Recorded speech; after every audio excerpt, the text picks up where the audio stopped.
I was looking at Revelation 6 one day, and when I read verse 2, I'm going to open up my Bible and go there.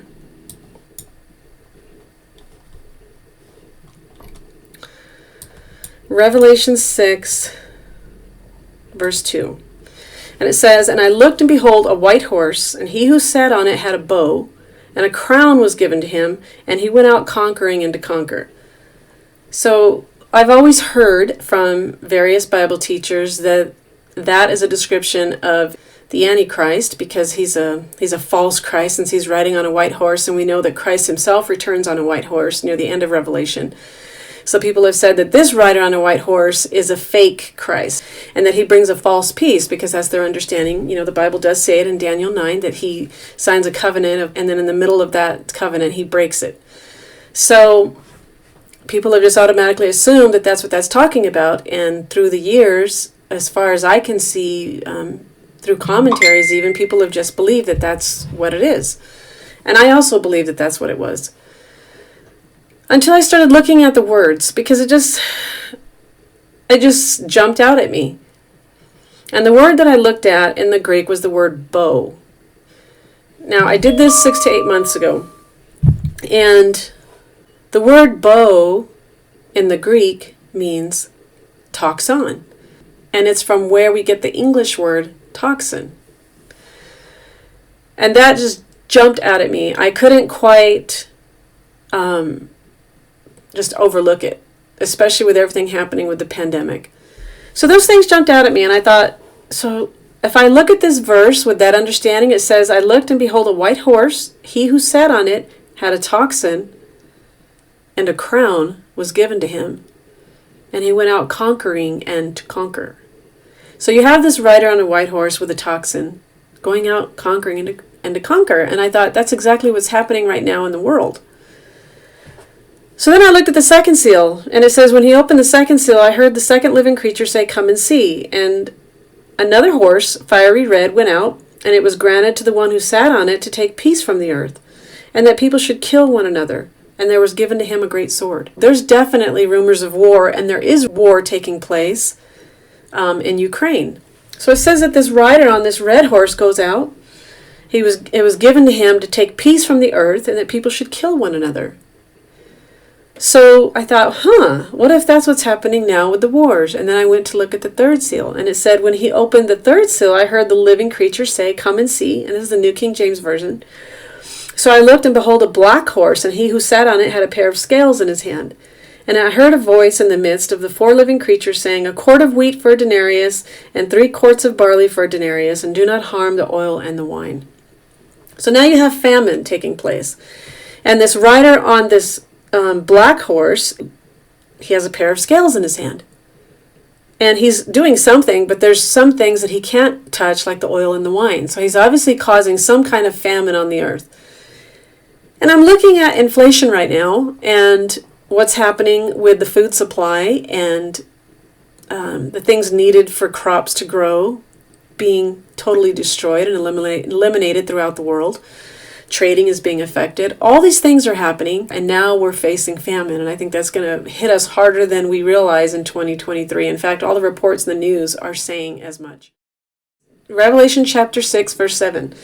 "When he opened the fourth seal, I heard the voice of the fourth living creature saying, 'Come and see.' So I looked, and behold, a pale horse, and the name of him who sat on it was Death, and Hades followed with him. And power was given to them over a fourth of the earth to kill with sword, with hunger, with death, and by the beasts of the earth." So I just heard a study yesterday that said the beasts of the earth actually can be any beast, any size, whether it's really tiny to humongous. And so I'm looking at all this, and so death is going to come from the first 3 seals. You have death coming from the pandemic or the toxin. You have it coming from war. You have it coming from famine. And then death itself from whatever this beast of the earth are.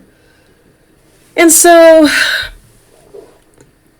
I began to wonder if there was some biblical evidence that what we're seeing right now is actually, this prelude to the wrath of God that's mentioned at the end of Revelation chapter 6 after the opening of the sixth seal, when it says that the kings of the earth and everybody basically tries to hide in the rocks and caves, and they ask for them to fall on them and hide them from the wrath of the Lamb, from him who sits on the throne and from the wrath of the Lamb. They see something, and they even cry out, for the wrath of the Lamb is come.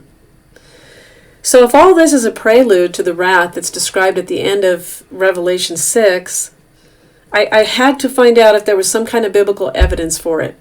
So I went to Matthew 24. But before I do that, let's go to the fifth seal. And then it says, when he opened the fifth seal, this is Revelation 6, verse 9. When he opened the fifth seal, I saw under the altar the souls of those who had been slain for the word of God and for the testimony which they held. And they cried with a loud voice, saying, How long, O Lord, holy and true, until you judge and avenge our blood on those who dwell on the earth?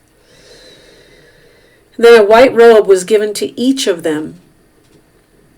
And it was said to them that they should rest a little while longer until both the number of their fellow servants and their brethren who would be killed as they were was completed. So in the fifth seal, you have these souls under the altar in heaven that have been killed by obviously evil leaders, people on the earth, and they're asking God to avenge their blood. And he gives them white robes, and he tells them to wait until the number comes in of those who are going to be killed just as they were.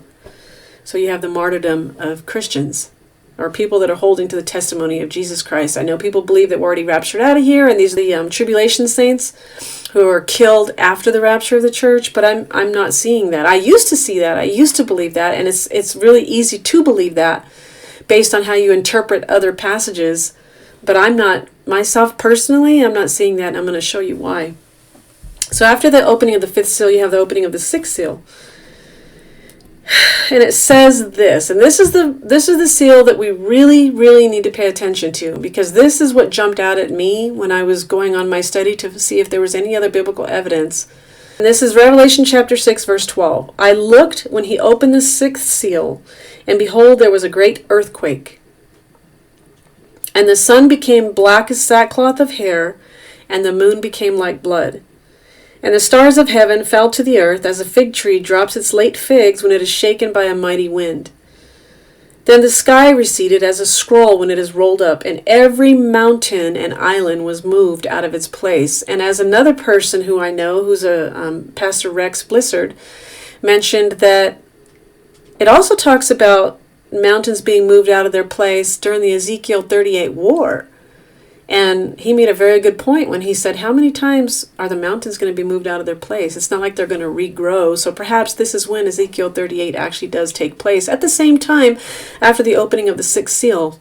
And there's actually evidence in Ezekiel 38 that seems to say just that.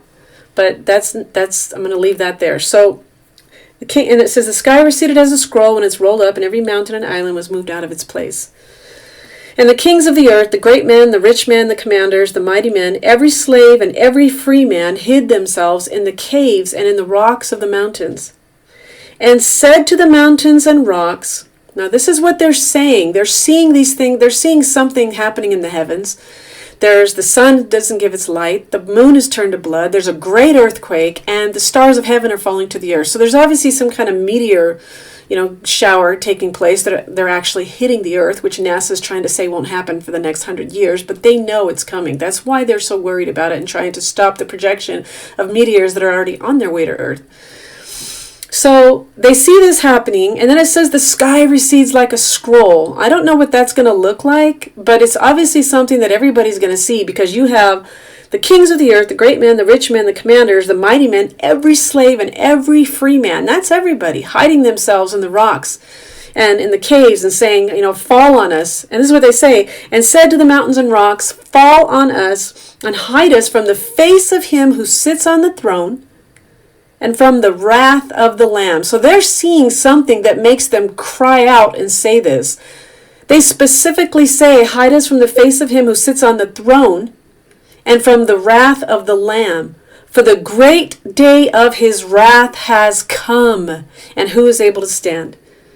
So I've heard teaching saying, oh, this is just, the church is going to be raptured, and then there's going to be a period where people are going to come to faith in Christ, and then the wrath of the Lamb is going to happen after verse 17 after the opening of the sixth seal. Then I've heard people say, well, no, actually it starts at the beginning before the seals open, and it progresses, it's still part of the wrath of God, but it gets real bad around here, around the opening of the sixth seal. But I have to ask you, how many times does Christ appear in heaven for people to actually see him and have them cry out because they're seeing him? They're seeing the heavens recede like a scroll, and they're seeing something.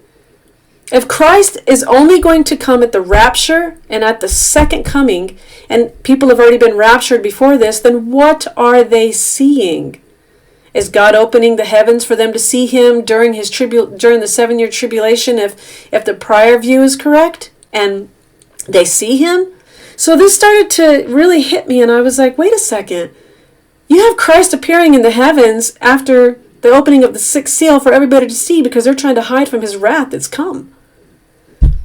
So if that's not the rapture, then what is that? Because we know that he doesn't return until the second coming at the end of the tribulation period. So this was something that I couldn't reconcile in my mind with the previous view that I held on to. That I'm still pre-tribulation, but my previous view was that the church was raptured before the seals began because they were part of God's judgment. But I'm not seeing that anymore. I'm seeing this more like, obviously, it's Christ who opens the seals in heaven, and it's probably a two-sided scroll. It's a prelude before his wrath is poured out after the opening of the sixth seal. And I think that what we're reading in Matthew 24 is a description of the seals because that's what he tells them to expect when they come to him and they ask him, what's the sign of your coming and of the end of the age? So these were things that I was really battling with in my mind, and I thought, wow, have the seals actually really opened? Are we living in the seals right now in the prelude before the wrath of God has come? Everybody knows. All Christians have that feeling. True believers in Jesus Christ just have that witness in their spirit that Christ is about to appear. And if this is true, I mean, these seals, the first 4 seals can overlap because it looks like they're actually overlapping by the 4th seal because when death comes, people are dying from the previous 3 seals. So they do seem to have an overlapping nature about them. So all this was jumping out at me. And I was writing down my notes. And then I went to Revelation chapter 7. And this is what really blew me away, if I can use that description. Because I've always believed that I know that the 144,000 are Jews. 12,000 Jews from the 12 tribes, from each tribe. 12,000 from each tribe. So I had to think about this next chapter. If what I believe is true about the first seals, then chapter 7 of Revelation is very revealing. Because if the rapture of the church happens, if the wrath of God happens after the opening of the 6th seal, and the church is still here, then they have to be raptured before his wrath is fully poured out, right? So Revelation chapter 7, verse 1, it says, After these things I saw 4 angels standing at the 4 corners of the earth, holding the 4 winds of the earth, that the wind should not blow on the earth, or the sea, or on any tree. Then I saw another angel ascending from the east, having the seal of the living God, and he cried with a loud voice to the 4 angels to whom it was granted to harm the earth and the sea, saying, Do not harm the earth, the sea, or the trees, till we have sealed the servants of our God on their foreheads. And I heard the number of those who were sealed, 144,000 of all the tribes of the children of Israel were sealed. And then verses 5 through 8 describes which tribes and the 12,000 that were sealed from each tribe. And then we're going to jump down to verse 9 after the sealing of the 144,000. And after these things I looked, and behold, a great multitude which no one could number, of all nations, tribes, peoples, and tongues, standing before the throne and before the Lamb, clothed with white robes, with palm branches in their hands, and crying out with a loud voice, saying, Salvation belongs to our God, who sits on the throne, and to the Lamb. And the angels stood around the throne, and the elders, and the 4 living creatures, and fell on their faces before the throne, and worshipped God, saying, Amen. Blessing and glory and wisdom, thanksgiving and honor and power and might be to our God forever and ever. Amen. Then one of the elders answered, saying to me, Who are these, arrayed in white robes, and where did they come from? So I don't know if he's actually questioning John to see if John knows, or if he actually is shocked that they just suddenly appeared, and he's like, Who are these? Who are these? Look, this multitude that can't even be numbered. Who are they? Or if he's actually saying, Who are these? Questioning John, just so he can tell John who they are. And John says, and I said to him, Sir, you know. Like, I don't know, but you know who they are. So he said to me, These are the ones who come out of the great tribulation, and washed their robes and made them white in the blood of the Lamb. Therefore they are before the throne of God, and serve him day and night in his temple, and he who sits on the throne will dwell among them. They shall neither hunger any more nor thirst any more. The sun shall not strike them, nor any heat. So you have the seals being opened, and then you have these things being described as happening in the heavens after the opening of the sixth seal. Then you have 144,000 being sealed of Jews, and then you have a multitude that suddenly appear in heaven. So after this, it says, when he opened the seventh seal, there was silence in heaven for about half an hour. And I saw the 7 angels who stand before God, and to them were given 7 trumpets. So before the trumpet judgments begin, there's silence in heaven for half an hour. If the people, the multitude that are in heaven in chapter 7 are the church, then you have silence in heaven for half an hour before God's wrath fully pours out. And all this is happening pretty quick. It could also be why it says that Israel is going to think she's in peace and safety, and then sudden destruction is going to come upon her. This could be it. So you have the trumpet judgments, and that could be in the first 3.5 years, and then you have the bowl judgments, which could be the last 3.5 years. And that's described later on in Revelation after chapter 8. Well, starting in chapter 8, it describes the trumpet judgments. So I had all this going on in my mind, and I thought, what if this is actually the truth, and the seals are actually being opened right now? So I wanted to see if there was any other biblical evidence for this. So I went to Matthew 24. And I'm just going to go there myself and read it to you. It says that when Jesus went out and departed from the temple, and his disciples came up to show him the buildings of the temple. And Jesus said to them, Do you not see all these things?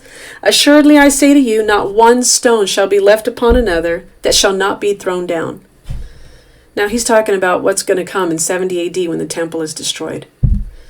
Now as he sat on the Mount of Olives, the disciples came privately to him, saying, Tell us, when will these things be? And what will be the sign of your coming and of the end of the age? And Jesus answered and said to them, Take heed that no one deceives you. For many will come in my name, saying, I am the Christ, and will deceive many. So people are obviously going to rise up and say that they're the Messiah, which is the meaning of Christ, that they're the anointed one.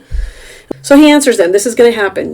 They'll deceive many. And you will hear of wars and rumors of wars. See that you are not troubled, for all these things must come to pass, but the end is not yet.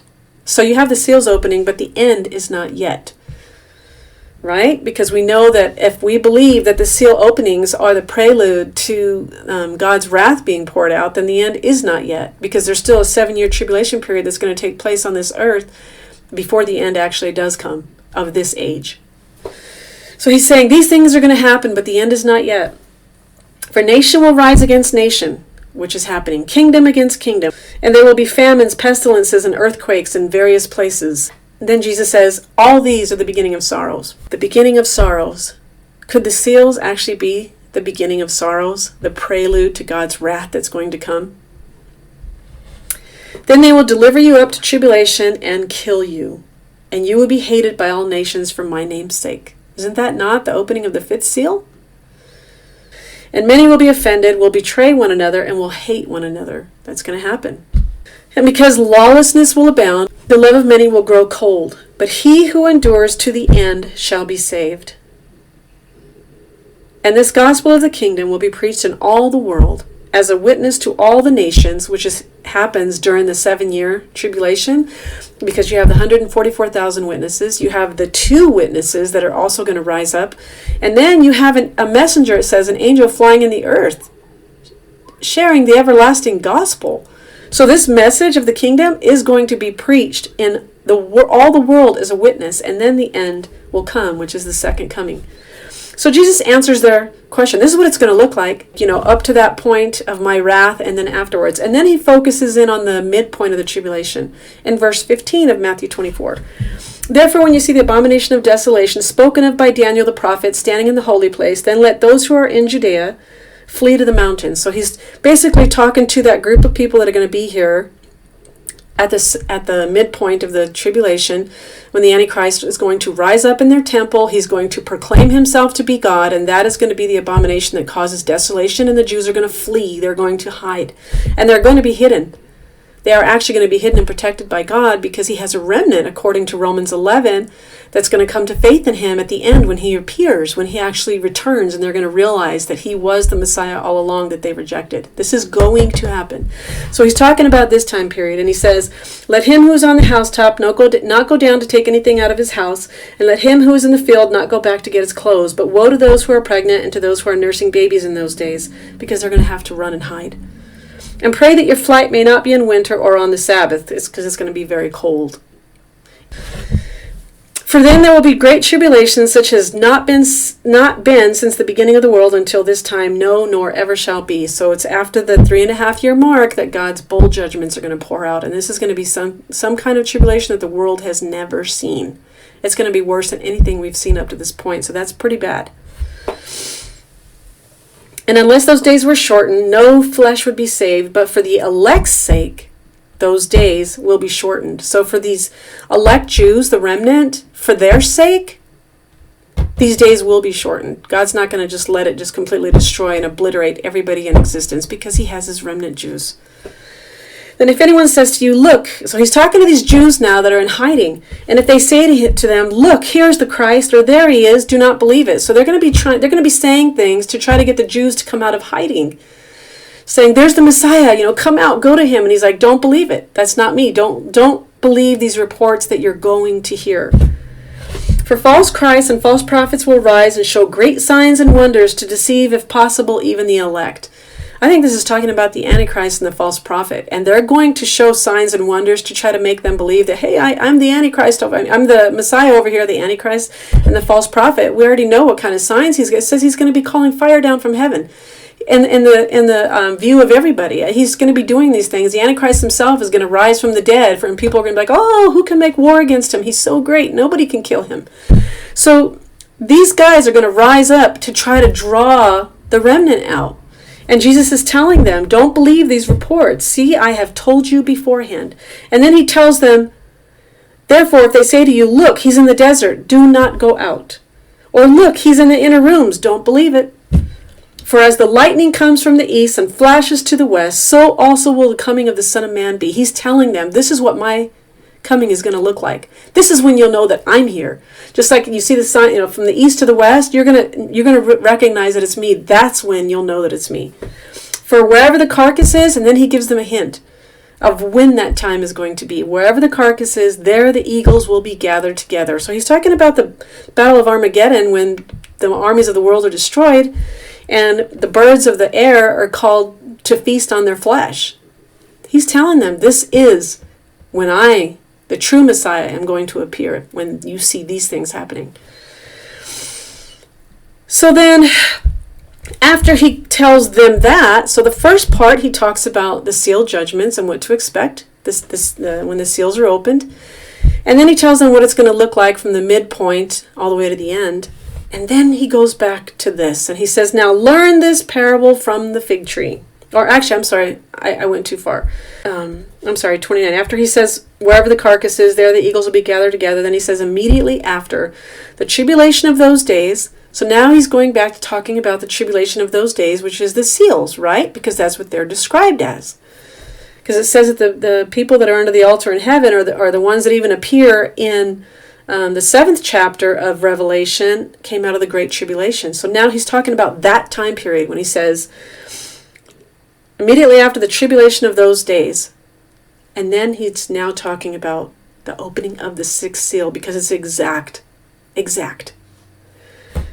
The sun will be darkened, and the moon will not give its light.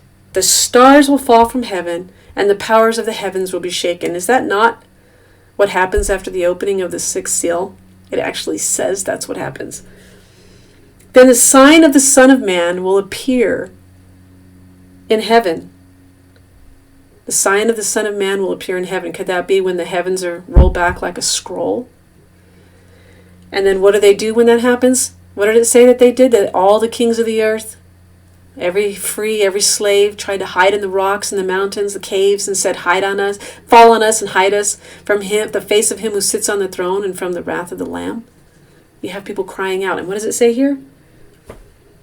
Then the sign of the Son of Man will appear in heaven, and then all the tribes of the earth will mourn.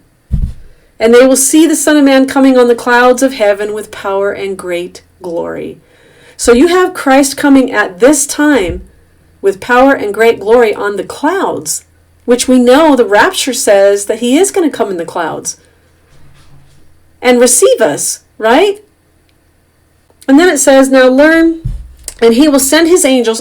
So then after that it says, and he will send his angels with a great sound of a trumpet, and they will gather together his elect from the four winds, from one end of heaven to the other. Is that not what's described in Revelation chapter 7? After the sealing of the 144,000, then and by these angels, right, that are at the four corners of the earth, the four winds, because they're told not to harm certain things on the earth, and they seal the 144,000, and then there's a multitude in heaven. And right here, in verse 31, it says, and he will send his angels with a great sound of a trumpet, and they will gather together his elect from the four winds. Same thing that you just read in Revelation chapter 7. Then he gives them another hint, and he says, now learn this parable from the fig tree. When its branches has already become tender and puts forth leaves, you know that summer is near. And people say, well, the fig tree is Israel. And I admit, in some places the fig tree actually is Israel. But that doesn't mean that every single mention of a fig tree in the scriptures is Israel. It just doesn't. You have to consider the context and what it's actually talking about. So here he's given them a lesson of a fig tree. And he says, when its branches already become tender and puts forth leaves, you know that summer is near. So you also, when you see all these things, know that it is near at the doors. See all what things? What he just talked about. What he just said about the coming of the Son of Man, about immediately after the tribulation of those days, the sun will be darkened. And if you compare this passage to Luke chapter 21, that's the verse that says, when you see all these things happen, look up and lift up your heads, because your redemption draws near. How many Christians use that verse to talk about the rapture? So if this is a passage after the opening of the sixth seal, there's the rapture of the church, then that's what Matthew 24 is talking about. Because it's a complete parallel passage to Revelation chapter 6 and even chapter 7. In fact, he says, assuredly I say to you, this generation will by no means pass away till all these things take place. Heaven and earth will pass away, but my words will by no means pass away. The very fact that he mentions the fig tree shows that he's talking about what happened in Revelation chapter 6, because it says it. It talks about the fig tree after the opening of the sixth seal. He says it in Revelation 6. In verse 13, or let's start with 12. I looked when he opened the sixth seal, and behold, there was a great earthquake, and the sun became black as sackcloth of hair, and the moon became like blood, and the stars of heaven fell to the earth, as a fig tree drops its late figs when it is shaken by a mighty wind. So he's talking about the fig tree in Revelation 6. And then if you go back to Matthew 24, after he talks about what happens with the sign of his coming, he says it again, learn this parable of the fig tree. So he's reminding them, this is what you're looking for. These are the signs that you need to look for. Because they asked him, what will be the sign of your coming? And he answers that, and this is it. The sign of his coming is Revelation 6, the opening of the seals. That's the beginning of sorrows. That is the prelude to his wrath that's going to be poured out after the opening of the sixth seal, and more specifically after the opening of the seventh seal, after the rapture has taken place and there's silence in heaven for half an hour, then bam, the trumpet judgments begin. And then he goes on even further to confirm to them what he's talking about. He says, but of that day and hour no one knows, not even the angels of heaven, but my Father only. But as the days of Noah were, so also will the coming of the Son of Man be. Isn't it not like the days of Noah now? For as in the days before the flood, they were eating and drinking, marrying and giving in marriage, until the day that Noah entered the ark, and did not know until the flood came and took them all away. So also will the coming of the Son of Man be. Isn't that exactly what it's going to be like today when the rapture happens? And people are just busy living their lives. No, there's no rapture, there's no God, none of this is happening, and they're marrying and giving in marriage to whoever they want or whatever they want. And it says here, 2 men will be in the field, one will be taken and the other left. I know that there are teachers that say that they're going to be taken in judgment, but that's not what this is saying. Can you really see 2 people? It says 2 women will be grinding at the mill. One will be taken and the other left. So you're telling me that at the end of this 7-year tribulation, when all of this catastrophe is happening on the earth, multitude of people have already died. There's barely anybody left, and 2 people are just going to be out grinding in the mill. Grinding at the mill, one taken, the other left. 2 guys are going to be out in the field, one taken. No, this isn't about a coming in judgment. He's literally talking about the rapture of the church. One's going to be taken and the other left. These things are going to be happening while they're thinking, they're marrying and giving in marriage, right? He just described what it's going to look like. It's not going to look like that at the end of the tribulation period. It's just not. It's going to be total catastrophe. So he says, watch therefore, for you do not know what hour your Lord is coming. But know this, that if the master of the house had known what hour the thief would come, he would have watched and not allowed his house to be broken into. And then he says, therefore you also be ready, for the Son of Man is coming at an hour you do not expect. We don't know when he's coming. For all I know, the seals have already been opened. There have been Christians that have been martyred in other countries, and for all we know, the 5th seal could have already started. But myself personally, I'm expecting there to be a blood moon, the sun not giving its light, whether that's from a nuclear war and that's just the effects of the nuclear explosions on the earth having that effect in the skies and the heavens. But I know that there's going to be meteors that are going to hit the earth. And I know that there's going to be a great earthquake and the mountains are going to be moved out of their place. There's probably going to be Ezekiel 38 war. So that's what I'm looking for personally. I'm looking for that. And he says here, verse 45, who then is a faithful and wise servant, whom his master made ruler over his household to give them food in due season? Blessed is that servant whom his master when he comes will find so doing. Blessed, assuredly I say to you, that he will make him ruler over all his goods. But if that evil servant says in his heart, my master is delaying his coming, and begins to beat his fellow servants, and to eat and drink with the drunkards, the master of that servant will come on a day when he is not looking for him, and at an hour that he is not aware of, and will cut him in two, and appoint him his portion. With the hypocrites there will be weeping and gnashing of teeth. So it just jumped out at me that Revelation 24 is actually about, Matthew 24 is actually about Revelation chapter 6. Luke, where it says, look up and lift up your head when you see all these things happening because your redemption draws near. And then, this is a parallel passage to Matthew 24. It just really started jumping out at me that this is exactly what the Bible is saying. And who's to know if God is not opening the eyes of his church to realize that that's exactly what's happening? Because when he gave Daniel the vision and he said this is sealed until the time of the end. And then he says, and then right after that he says where knowledge will increase and men will go to and fro with increased knowledge, right? How do we know that's not the church? Because the seals have been opened, now he's opening the eyes of his church to see what the signs are of his coming. That's just the way my mind thinks. That's what I was thinking. So then I went back and I thought, okay, well, does it talk about this in the Old Testament? Is there something in the Old Testament to testify to this, that this might be true? Let's look at Acts chapter 2. When Peter, when they're all speaking in tongues at Pentecost, and they're like, what are these guys, drunk? And Peter says, for these are not drunk, as you suppose. Acts chapter 2, verse 15. Since it is only the 3rd hour of the day, but this was what was spoken by the prophet Joel. And it shall come to pass in the last days, says God, that I will pour out my spirit on all flesh. Your sons and your daughters shall prophesy, and your young men shall see visions, your old men shall dream dreams. And on my men servants and on my maidservants I will pour out my spirit in those days, and they shall prophesy. I will show wonders in heaven above, and signs in the earth beneath, blood and fire and vapor of smoke. There you go. The sun shall be turned into darkness, and the moon into blood. When? Before the coming of the great and awesome day of the Lord. Is that not Revelation chapter 6 after the opening of the 6th seal? Isn't that what they cried out, for the wrath of the Lamb has come? So you have this testified by Peter in Acts chapter 2, and he's quoting Joel. So let's go back and look at Joel. Chapter 2. Let's look down at verse 28.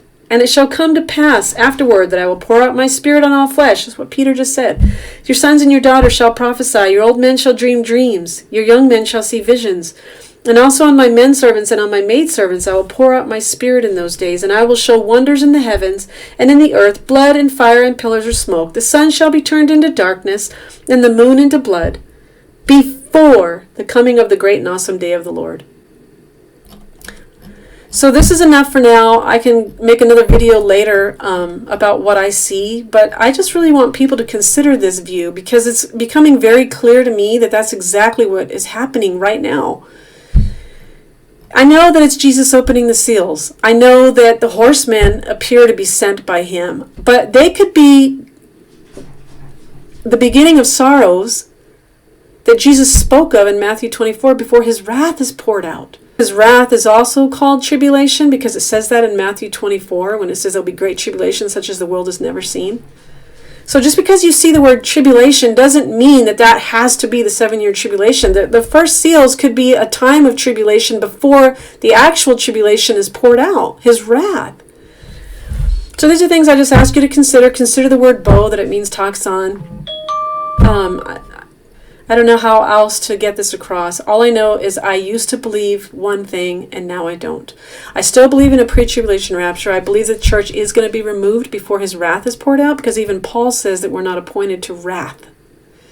He says it. And even in 2 Thessalonians chapter 2, the Thessalonians thought that they were already in the tribulation period, that they were already experiencing God's wrath. And he's like, no. Because people had come in and tried to convince them that they had missed the rapture. And he's like, no, don't you remember when I told you, like in 1 Thessalonians, that there's going to be a great apostasy and the man of sin will be revealed? And then he says, but before he's revealed, the restrainer has to be removed.